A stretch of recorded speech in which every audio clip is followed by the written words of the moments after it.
আজকে আমার আম্মা বাঁশপাতা চাপার শুটকি ভর্তা করবে। আর আমার আম্মার হাতের বাঁশপাতা চাপার শুটকি ভর্তা এত মজা জানেন, এটা দিয়ে গরম গরম ভাতের সাথে খেতে আমার খুব বেশি ভালো লাগে।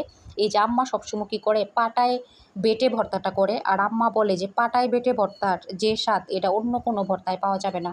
একদম পাটায় বেটে ছাড়া আম্মা কখনোই ভর্তা করে না।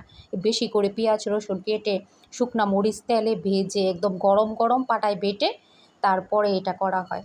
জানেন, এটা দিয়ে না আগে আম্মা কত যে পিঠা বানাইতো, একদম ঝাল ঝাল পিঠা বানাইতো। এটা আমরা বলতাম যে চেপার পুলি। এটা অনেক খেয়েছি, ছোটোবেলা অনেক খেয়েছি। আর ভর্তাটা এত লোভনীয় লাগছে।